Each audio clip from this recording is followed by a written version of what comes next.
Quando você pensa que o dia está azul, tá tudo aquele céu azul, de repente forma uma nuvenzinha lá das tempestades. Tá contrariado, sempre alguma coisa, parece que aquela bexiguinha, você nunca sabe se exatamente está na alegria ou está na raiva, se ficou na tristeza ou ficou na bronca, não é? Não gosta de ser repreendido quando você vai explicar alguma coisa. Você vai falar o jeito de fazer. Eu já sei, não precisa falar que eu já sei, já falou, já explicou, mãe, já foi, né? Então não gosta que fala de novo. Aí você vai dizer que tal coisa não foi feita, lembrar de fazer alguma coisa que tinha sido combinada e não gosta que lembra, se sente subestimado. Esse filho, sabe, vive contrariado. Então eu tenho recebido muitas mensagens de mães, tal, pais, mas as mães, o filho contrariado, o filho azedo, não pode falar, e aí fica difícil essa comunicação, fica difícil esse acesso. Não posso falar nada pro meu filho, porque, nossa, fica bravo, não gosta, né? Rosana, não posso entrar naquele quarto. Essa semana mesmo falei sobre o quarto, né? A Caverna do Filho, o podcast de quarta-feira. Não posso entrar naquele quarto, meu filho fica bravo, fica azedo, não gosta. Acorda de manhã azedo, vai para a escola, aquele azedo, uma contrariedade sempre em alguma coisa, não está bem.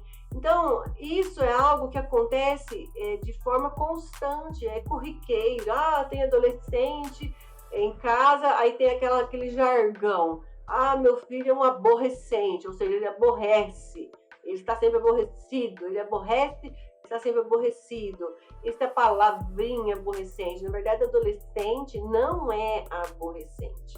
Adolescente é um ser humano que está passando por muitas coisas diferentes, muitas transformações dentro e fora, internamente e externamente.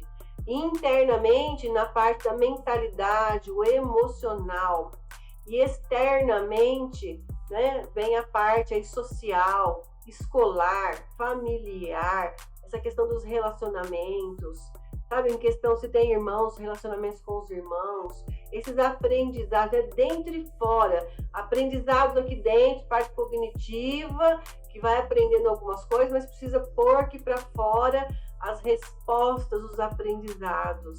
Então, é sempre dentro, sempre fora. Aqui fora é o que você vê.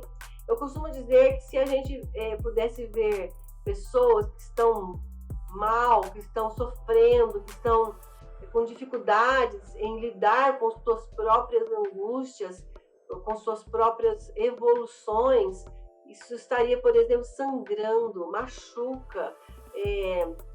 Se alguém pudesse mostrar em forma de estar machucado, sangrando, a gente ia ver muita gente, não só os adolescentes, os adultos também, mas aqui eu falo dos adolescentes. A gente ia ver muitos adolescentes sangrando por aí, no sentido de a gente poder ver aquela emoção, ver aquilo que está se passando por dentro dele.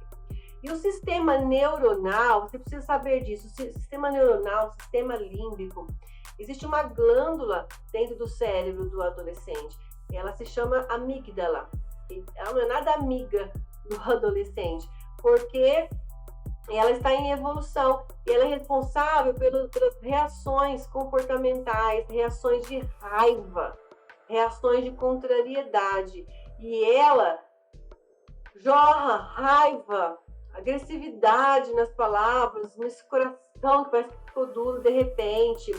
Ela é responsável pelas reações emocionais de raiva, de destempero. Ela não tempera o adolescente, ela destempera o adolescente, porque justamente esse cérebro está nesse movimento da adolescência muito acelerado. É muita coisa ao mesmo tempo. Então, nem dá tempo de assimilar uma coisa, já vem outra.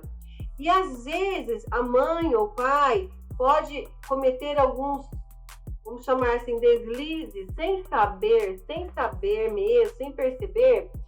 Começa muitas vezes, o filho já não está legal com algumas coisas dele. E de repente a gente começa a falar para o filho, por exemplo, anotei aqui para não esquecer as frases. Esse videogame não enche barriga, você só fica nessa moleza, nessa preguiça, só dorme, coisas desse tipo a gente acaba falando muitas vezes. Você não faz nada o dia inteiro, tá cansado. Como assim tá cansado? Você só estuda. Ih, lá vem você de novo, sujando tudo aqui na cozinha, come o dia inteiro, toda hora é um copo nessa pia. Só fica nesse celular, vai achar o que fazer, vai fazer alguma coisa, para de ficar aí sem fazer nada. Então a gente precisa observar que se existe alguém que está no destempero, a gente vai lá e coloca uma pimenta malagueta, o negócio fica mais azedo ainda. A contrariedade acontece mais ainda. Então a gente fica muito, às vezes, atento, a gente como mãe e pai, ao que o filho está fazendo ou não fazendo. E geralmente nessa geração atual, eles estão muito grudados na tecnologia. E a gente fala muito mal dessa tecnologia. A gente fala muito mal desse celular, desse computador. Que de repente está sendo uma válvula de escape para o filho, para que ele não fique ali com aquele mal-estar, aquela angústia, porque há uma busca do prazer. O jovem busca fazer coisas prazerosas para que esse mal-estar, essa contrariedade que ele sente, esse eu não sei, essa dúvida, essas angústias, se dissipem, diminuam. Então ele busca o prazer. O que é regra, o que é norma, ele está fora, ele não quer. Quem quer a regra e a norma é a mãe e o pai. Então a gente, como mãe e pai, vai trazer a realidade para o filho, nas regras, nas normas, nos bons costumes, bons comportamentos. Mas o filho está fugindo disso. Então ele fica contrariado, porque a gente puxa ele ao contrário dos movimentos que estão existindo.